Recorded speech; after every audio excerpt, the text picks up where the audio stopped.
thir tu zong zong te ASEP General Headquarters Aizawl mingin chibai abu veka cheu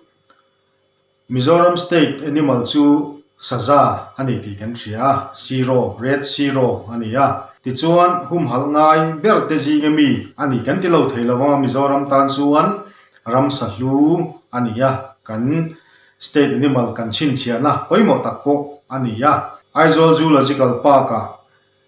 kan saza chuanin no atum ni nan lo ting takin an nei le ni ti thom te kan han thria tin saza chung chang thum ma hi tlema zong han soi te po a tha in kan theboka chung vel te chu tun tum a hian toy te in han lan tir le zok kan han tum don ani kan soi tongin saza chu Mizoram State Animal ani ya hum hal ngai le poimo tak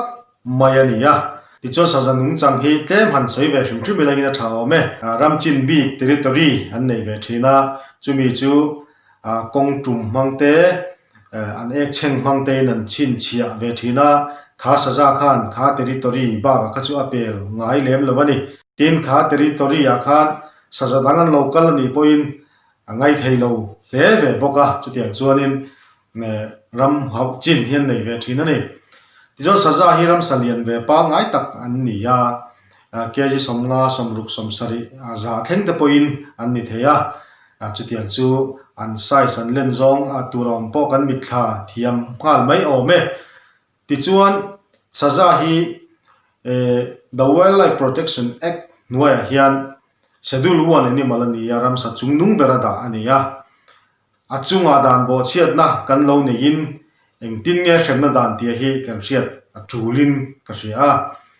min dan lo bo chiat chuan hetiang hen sem turani kum thum aya tlem lo kum sari thleng po sei thei lungin tan le cheng sing khat aya tlem lo choi tir ngei ngei turani ya chu aya niyama in ngai dam na chu aum thei lo wani chu wang chuan achunga dan bo chiat na hi a khau thak thak khop maya ama chon tu ni chuan rina in akhir viau thina ni chu wang chuan he dan hi bo che tu ni lo turin zoram mi puite kan han som thar le tak me du ani nikum masalok mai khanin Mizorama sazahi chi khat ti mayang god box kha alenga chu chu saza ten an thi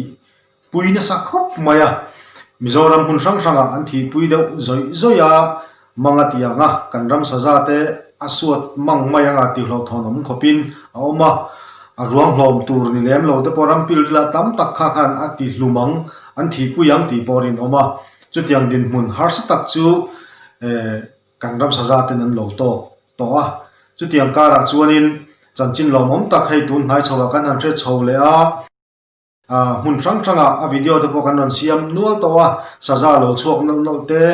dot takalo en ko te korte thoveng lama te khatiam chi tele a seling dai lo chuak ti te hun sang sanga saza mu ani le chhota a lo mom khop maya tin saza hliam chan chuangai tak tak te pon ni lar chung te po chu chan chua zo ni chia lo ma se khatiang nga lo in lar dai ni ti ka kan han mu le theya chu tiang kara chuan lomom le zual bi ka chu Aizawl Zoological Park Mizoram mina sahuan kan nei ve chuna kan saza in atum ni na ta na no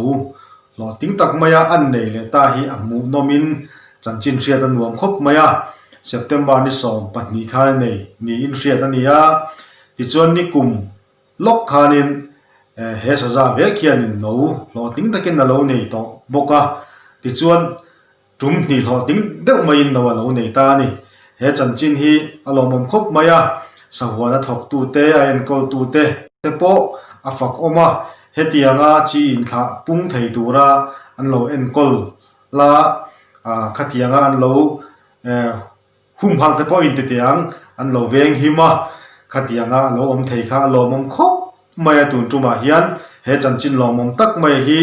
zoram mi puiten kan thang siat ve hrim hrim ata na te po a tha in kan thria ni Mizoram tana ramsa hlutak mai hum halna konga din mun poimo tak lo tu chu